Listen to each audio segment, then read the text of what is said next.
શાક રોટલી ન ખાવી હોય અને ખરેખર કંઈક ટેસ્ટી અને હેલ્ધી ખાવું હોય તો આ રેસીપી છે તમારા માટે. ફ્રેન્ડ્સ, ચોક્કસથી બનાવજો. પીઝા ખાવાનું તો ભૂલી જ જશો. આ રેસીપી ખાધા પછી તેલ વગર ફક્ત 6 મિનિટની અંદર તૈયાર થઈ જશે ખીચડીની સરસ મજાની 2 વેરાયટી. આ રેસીપી બનાવવા માટે અડધી વાટકી જેટલા ચોખા અને અડધી વાટકી જેટલી મગની ફોતરાવાળી દાળને ગરમ પાણીની અંદર અડધો કલાક માટે મેં પલાળીને રાખી હતી.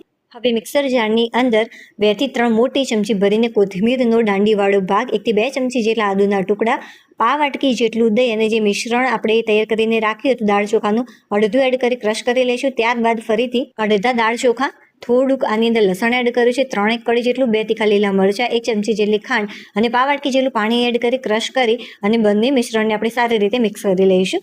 હવે તવો સારો એવો ગરમ થઈ જાય ત્યારબાદ ગેસની ફ્લેમ એકદમ ધીમી કરી દેવાની અને ત્યારબાદ સરસ મજાનો ઢોસો આ ટાઈપનો તૈયાર કરી દેવાનો. અને આ બેટરની અંદર સ્વાદ અનુસાર મેં મીઠું એડ કરીને રાખ્યું હતું. ઉપરનું પડ ડ્રાય થાય ત્યારબાદ થોડુંક ટોમેટો કેચઅપ, ડુંગળી, ટામેટું, કેપ્સિકમ, થોડાક ચીલી ફ્લેક્સ અને ઓરેગાનો એડ કરીશું અને થોડી કોથમીર એડ કરી છે. તમે ઓરેગાનો અને ચીલી ફ્લેક્સ વગર પણ તૈયાર કરી શકો છો. ઢાંકણ ઢાંકી ધીમા તાપે અને ચીઝ જે મેં 2 થી 3 ચમચી જેટલું ઉમેર્યું હતું એ મેલ્ટ થાય ત્યાં સુધી રહેવા દઈશું. હવે બાકીનું જે વધ્યું છે શાકભાજી આની અંદર ઉમેરી થોડુંક ટોમેટો કેચઅપ, ચીલી ફ્લેક્સ અને થોડોક ઓરેગાનો એડ કરી સારી રીતે મિક્સ કરી લઈશું. અને ત્યારબાદ તમે આ રીતે પુલ્લા જેમ પણ સરસ મજાનો તૈયાર કરી શકો છો. અને હા, જે ચીઝ જે મેલ્ટ થઈ ગયું છે આને મેં નીકાળી લીધું છે. જુઓ, સરસ મજાની બંને રેસીપી તૈયાર થઈ ગઈ છે.